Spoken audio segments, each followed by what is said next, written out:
Mi hermano me declaró muerto y robó mi herencia durante 2 años, pero cuando apareció mi cadáver en la boda de mi madre, destrocé su vida y lo mandé 15 años a prisión. Tengo 30 años, trabajo haciendo mapas digitales para proyectos científicos, y todavía no puedo creer que mi propio hermano, el tipo con el que crecí compartiendo habitación y jugando videojuegos hasta las 3 de la mañana, literalmente, me mató. Bueno, no me mató de verdad, obviamente, porque aquí estoy contando esto, pero me declaró muerto, falsificó un certificado de defunción, robó toda mi vida y convenció a mi madre de que yo había muerto en un accidente de auto en Islandia. Y la cosa es que casi se sale con la suya, porque yo estaba en medio de la nada en Islandia sin internet decente ni forma de saber lo que estaba pasando en casa. Debería empezar por el principio, supongo. Hace como 3 años y medio conseguí este trabajo increíble. O sea, era el trabajo de mis sueños, básicamente, mapeando regiones remotas de Islandia para un proyecto de conservación ambiental. El único problema era que iba a estar en literalmente la parte más aislada del país. En una estación de investigación donde el internet era horrible y solo funcionaba tipo 2 veces por semana si tenía suerte. Pero pagaban muy bien. Era experiencia increíble para mi carrera, y honestamente en ese momento estaba pasando por una ruptura medio fea con mi novia Diana, entonces la idea de desaparecer al otro lado del mundo por un tiempo sonaba perfecta. Antes de irme tenía que arreglar un montón de cosas, ya sabes, quién iba a pagar mis cuentas, qué hacer con mi casa, ese tipo de cosas. Mi hermano Tristan, que es 2 años mayor que yo, se ofreció a ayudarme. Siempre habíamos sido cercanos, o eso pensaba yo. Cuando éramos chicos, él me defendía de los bullies en la escuela, me ayudó a conseguir mi primer trabajo, vino a todas mis graduaciones. Entonces cuando me dijo, hey, dame poder notarial y yo me encargo de todo mientras estás fuera, no lo pensé 2 veces. Firmé todos los papeles que me puso enfrente nuestro abogado familiar Wallace, un tipo que conocíamos desde siempre porque también era amigo de mi papá antes de que muriera. La verdad es que mi papá había fallecido como 6 años antes, y nos había dejado una herencia decente a Tristan y a mí. Yo todavía no había tocado mi parte porque la tenía invertida, y además tenía mi casa pagada y buenos ahorros. No era millonario ni nada, pero estaba bien económicamente. ¿Me explico? Entonces confié en Tristan completamente, para que manejara todo eso, mientras yo estaba en Islandia, haciendo mi trabajo. Los primeros meses en Islandia fueron brutales, no voy a mentir. El clima era una locura. Había días donde apenas veías el sol, y la soledad era heavy.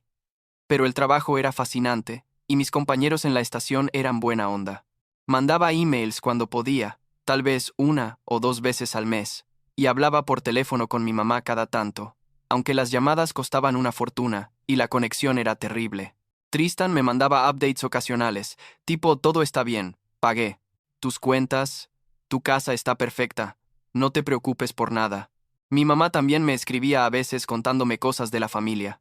Pasaron como 2 años y medio así, en esta rutina rara donde básicamente estaba desconectado del mundo, y aquí viene la parte que todavía me parece de película.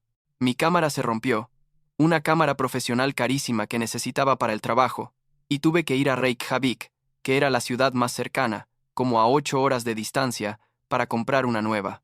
Llegué a un hotel medio decente que tenía wifi real, no esa cosa prehistórica que teníamos en la estación, y me conecté para revisar emails y redes sociales después de meses sin hacerlo. Y ahí estaba, en la página de mi mamá, una foto mía en blanco y negro con velas y flores alrededor. El post decía algo como, 2 años desde que perdimos a nuestro hermoso Gavin, te extrañamos cada día.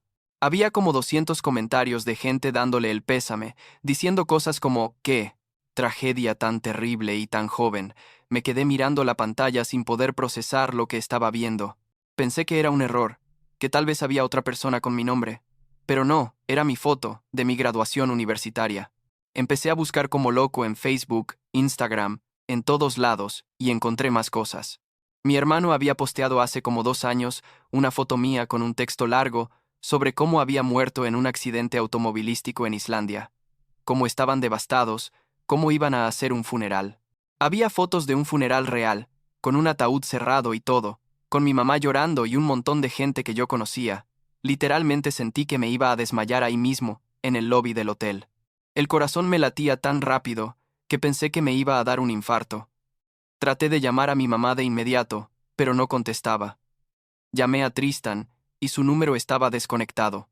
Entonces me acordé de Carter, mi mejor amigo de la universidad, y lo llamé, por WhatsApp. Cuando contestó, y escuchó mi voz, se quedó en silencio, como por 10 segundos, y luego dijo, Gavin, ¿eres tú? ¿De verdad eres tú? Le dije que obviamente era yo.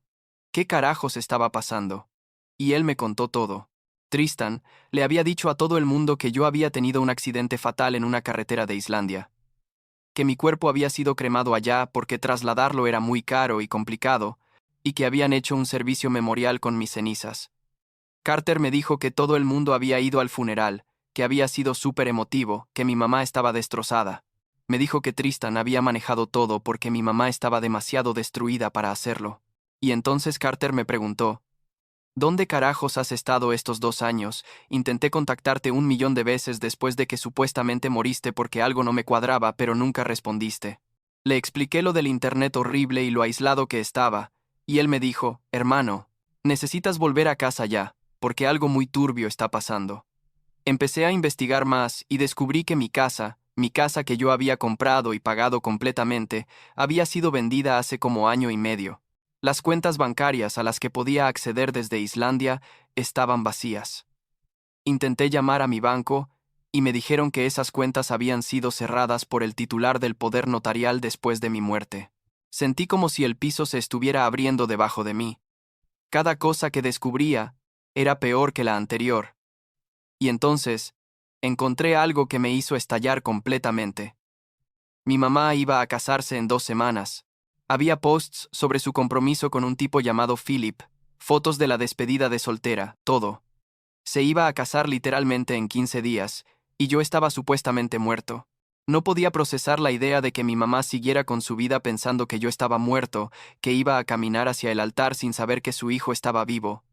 Compré un boleto de avión para ese mismo día. Ni siquiera le avisé a mi jefe en la estación, solo dejé una nota diciendo que tenía una emergencia familiar. El viaje de regreso fue una pesadilla, como 20 horas entre vuelos y conexiones, y todo el tiempo no podía dejar de pensar en Tristan. ¿Por qué haría algo así? ¿Qué había hecho con mi dinero? ¿Dónde estaba viviendo mi mamá ahora? ¿Cómo iba a explicarle que su hijo no estaba muerto? Llegué a mi ciudad un día antes de la boda. Fui directo a la casa de mi mamá, o donde pensé que todavía vivía, pero había gente diferente ahí. Me dijeron que la señora que vivía antes se había mudado hace como un año. Tuve que ir a un hotel, y desde ahí seguí investigando. Encontré la dirección de la iglesia donde iba a hacer la boda, y decidí que iba a aparecer ahí. Sé que suena dramático, tipo como en las películas, pero no sabía qué más hacer. No quería llamarla por teléfono y darle un infarto, pero tampoco podía dejar que se casara pensando que yo estaba muerto. El día de la boda llegué a la iglesia y me quedé afuera como por 1 hora tratando de decidir qué hacer. Podía escuchar la música, ver a la gente llegando toda elegante. En un momento vi a Tristan entrando con su esposa Mónica y su hija Hazel, que tenía como 10 años, y sentí que la sangre me hervía. Se veía tan normal, tan tranquilo, saludando a la gente y sonriendo. Quería correr hacia él y golpearlo hasta que me explicara todo, pero me contuve. Esperé hasta que la ceremonia empezó. Entré por la puerta de atrás y me quedé parado hasta que el pastor dijo eso de: si alguien tiene alguna razón por la cual estos dos no deberían casarse, que hable ahora o calle para siempre. Caminé por el pasillo central y dije: yo tengo una razón. Toda la iglesia se volteó a verme, y mi mamá me miró como si estuviera viendo un fantasma. Literalmente se puso pálida y empezó a temblar. Me acerqué y le dije: hola mamá, siento llegar tarde. Ella se desmayó ahí mismo, cayó al piso, y tuvieron que llamar a paramédicos. Fue un caos absoluto. Gente gritando, llorando, el pastor sin saber qué hacer. Vi a Tristan intentando salir por una puerta lateral, pero Carter, que estaba ahí como invitado, lo agarró y le dijo: ni te atrevas a moverte. Philip, el novio de mi mamá, resultó ser un tipo increíble porque en lugar de enojarse por la escena, se quedó ahí ayudando a mi mamá mientras los paramédicos la atendían. Cuando mi mamá volvió, en sí, me miraba y tocaba mi cara como si no pudiera creer que era real. Seguía diciendo: pero te moriste. Te perdimos. ¿Cómo es posible? No entiendo. Le dije que tenía mucho que explicarle, pero que yo estaba vivo. que siempre había estado vivo, que nunca hubo ningún accidente, y entonces señalé a Tristan y le dije, pregúntale a él qué pasó, pregúntale qué hizo. Lo que vino después fueron meses de investigaciones, abogados, policía, todo era un desastre. Resulta que Wallace, nuestro abogado familiar, había ayudado a Tristan a falsificar el certificado de defunción. Habían pagado a alguien en Islandia para que creara documentos falsos diciendo que yo había muerto en un accidente. Con esos documentos y el poder notarial, Tristan básicamente tenía control total sobre todo lo mío. La magnitud del fraude era increíble. Tristan había vaciado todas mis cuentas bancarias, vendido mi casa por como $400,000, liquidado todas mis inversiones que incluían parte de la herencia de mi papá que valía millones. Había sacado préstamos a mi nombre, había usado mis tarjetas de crédito, había hasta cobrado mi seguro de vida. En total había robado como $3.5 millones durante esos 2 años. 3.5 millones. Y lo peor, no era solo el dinero. Mi mamá me contó que Tristan le había pedido $80,000 de sus ahorros de retiro para cubrir los gastos del funeral y las deudas que Gavin dejó. Ella le había dado todo, pensando que era para honrar mi memoria. Se sentía culpable por haberse mudado de la casa donde crecimos, por haberse enamorado de Philip, por seguir con su vida. Todo ese tiempo se había sentido terrible pensando que su hijo estaba muerto, y resultaba que su otro hijo la había manipulado y robado mientras lloraba. Mónica, la esposa de Tristan, quedó devastada cuando se enteró de todo. Ella no sabía nada, o eso decía, y honestamente le creo porque cuando encontró documentos escondidos en el garaje que probaban todo, ella misma fue quien los entregó a la policía y dijo que iba a cooperar completamente y divorciarse de Tristan. Me dio mucha pena por ella, y sobre todo por Hazel, mi sobrina, que no entendía por qué su papá había hecho algo tan malo. La investigación siguió revelando más cosas. Tristan había estado saboteando mi vida desde mucho antes de Islandia.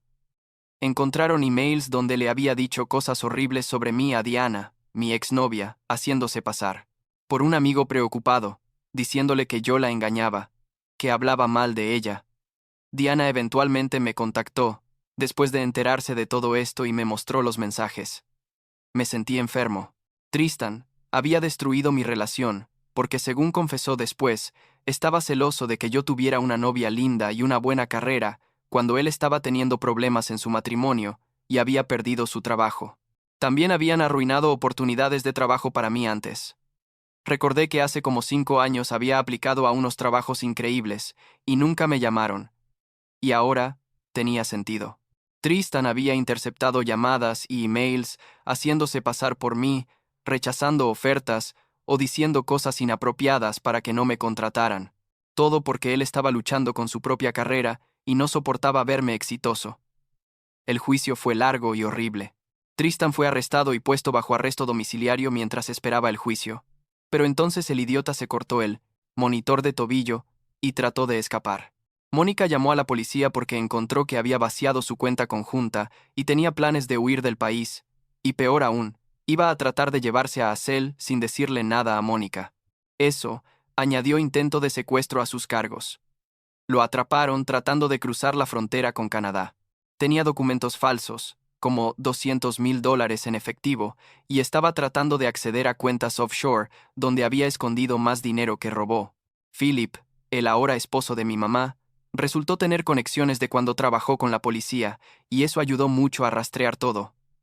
El juicio fue brutal. Ver a mi hermano ahí, el tipo con quien compartí toda mi infancia, intentando justificar lo que hizo, diciendo que él merecía el dinero más que yo porque yo siempre había tenido más suerte, me rompió el corazón de una manera que no puedo describir. No era solo la traición del dinero o la identidad robada, era darme cuenta de que la persona que yo pensaba que conocía nunca existió realmente. Durante años había estado cargando este resentimiento y celos hacia mí que yo ni siquiera sabía que existían. Lo declararon culpable de fraude, robo de identidad, falsificación de documentos, intento de secuestro y como 1000 cosas más. Le dieron 25 años de prisión, sin posibilidad de libertad condicional por al menos 15 años. Wallace, el abogado, también fue a prisión por como 7 años por ser cómplice. Recuperaron la mayor parte del dinero, aunque no todo, porque Tristan se había gastado bastante en estupideces tipo autos de lujo y viajes.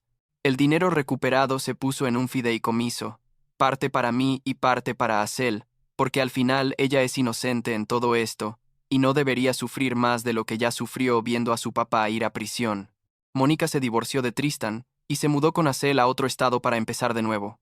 Mantengo contacto con ellas, especialmente con Acel, porque ella sigue siendo mi sobrina, y nada de esto es su culpa. Mi mamá y yo hemos estado trabajando en reconstruir nuestra relación. Philip es un tipo genuinamente bueno, que la apoya y me ha apoyado a mí también en todo este proceso. Se casaron finalmente como 6 meses después de todo el drama, en una ceremonia pequeña y tranquila donde yo pude estar como se suponía que debía estar la primera vez. Mi mamá todavía tiene pesadillas sobre todo esto. Todavía se despierta a veces pensando que yo estoy muerto, y va a terapia para procesar el trauma de pensar que perdió un hijo y descubrir que el otro hijo le mintió todo ese tiempo. Diana y yo nos reconectamos después de todo. Ella se disculpó como 1000 veces por haber creído las cosas que Tristan le dijo, y yo le expliqué que no era su culpa, que Tristan era muy manipulador. Empezamos a salir de nuevo hace como 6 meses, y las cosas van bien, despacio pero bien. Ella dice que siente como si hubiera recuperado a alguien que pensó que había perdido para siempre, y honestamente yo siento lo mismo. En cuanto al trabajo, perdí el trabajo en Islandia, obviamente, pero con todo lo que pasó y la publicidad del caso, varias empresas se interesaron en mí. Terminé consiguiendo un trabajo mejor aquí en los Estados Unidos, así que al menos algo bueno salió de todo esto. También empecé una fundación pequeña para ayudar a víctimas de fraude financiero por parte de familiares, porque resulta que esto pasa más seguido de lo que la gente cree, y hay muy pocos recursos para las víctimas. Hace como 2 meses fui a visitar a Tristan a la prisión. No sé por qué lo hice. Supongo que necesitaba cerrar ese capítulo, o algo así. Se veía terrible. Había perdido peso, y se veía mucho mayor de lo que es. Me pidió perdón. Me dijo que estaba en terapia en la prisión, que ahora entendía que lo que hizo estuvo mal. Pero la cosa es que no sentí nada. No sentí perdón. No sentí enojo. No sentí tristeza. Solo sentí vacío.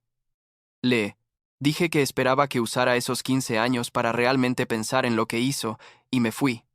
No sé si volveré a verlo. Honestamente no sé si quiero.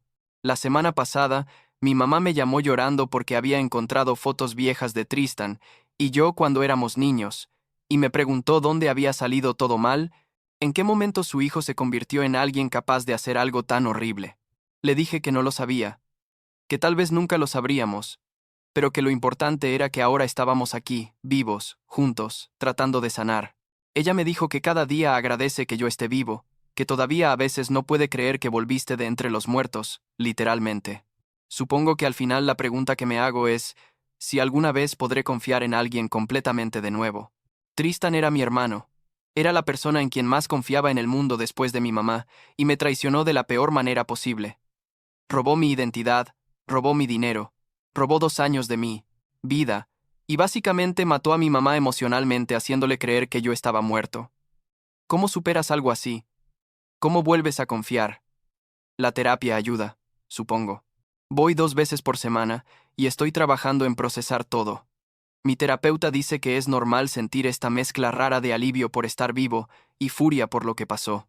Dice que el duelo por la relación que pensaba que tenía con mi hermano es válido, que es como si hubiera muerto la versión de Tristan que yo conocía, y en su lugar está este extraño que es capaz de cosas horribles.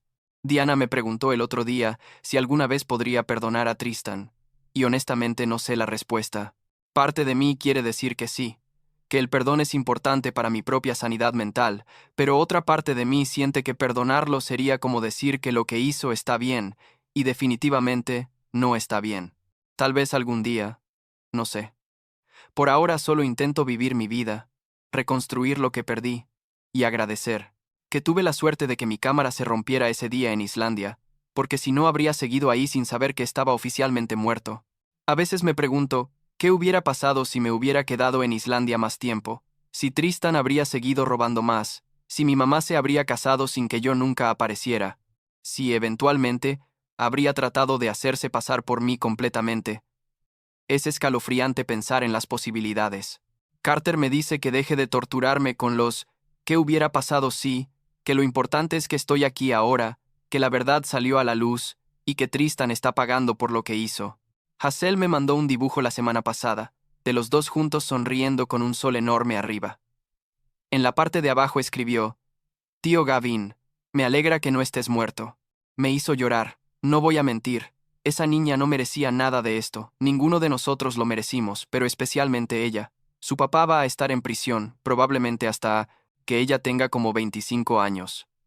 Se va a perder toda su adolescencia, su graduación, tal vez su boda algún día. ¿Y todo por qué? ¿Por dinero? ¿Por celos? La verdad es que probablemente nunca voy a entender completamente por qué Tristan hizo lo que hizo. Puedo escuchar sus explicaciones y las teorías de los psicólogos sobre narcisismo y envidia patológica, pero al final del día fue una elección. Él eligió falsificar mi muerte, eligió robarme, eligió manipular a nuestra mamá mientras ella lloraba por mí. Esas fueron decisiones conscientes que tomó una y otra vez durante 2 años. Philip me dijo algo hace poco que se me quedó grabado. Me dijo que a veces las personas que más daño nos hacen son las que más cerca tenemos, porque son las únicas que tienen suficiente acceso a nosotros para destruirnos completamente. Dijo que lo importante no es lo que Tristan hizo, sino cómo yo decido seguir adelante ahora. Tiene razón, supongo. No puedo cambiar lo que pasó, pero puedo decidir no dejar que me defina para siempre. Entonces aquí estoy. 30 años oficialmente vivo de nuevo según el gobierno, con una carrera en reconstrucción, una relación reconectada con mi mamá y con Diana, una fundación pequeña tratando de ayudar a otros, y un hermano en prisión que probablemente nunca volveré a ver como familia. Algunos días están bien, otros días me despierto enojado o triste o confundido, pero estoy aquí, estoy vivo, y eso tiene que contar para algo. Mi mamá dice que soy su milagro, que me recuperó de entre los muertos. A veces me siento culpable por todo el dolor que pasó por culpa de Tristan, como si de alguna manera hubiera sido mi responsabilidad protegerla de él. Mi terapeuta dice que eso no tiene sentido, que yo era la víctima también, pero igual el sentimiento está ahí. No sé cómo terminar esta historia porque realmente no ha terminado todavía. Todavía estoy procesando. Todavía estoy sanando. Todavía hay días donde todo se siente surreal. Pero supongo que si tengo que sacar algo de todo esto, es que nunca sabes realmente lo que alguien es capaz de hacer, ni siquiera tu propia familia, y que a veces sobrevivir no es suficiente. Tienes que encontrar una manera de vivir después de sobrevivir, ¿me explico? Estoy trabajando en eso, un día a la vez.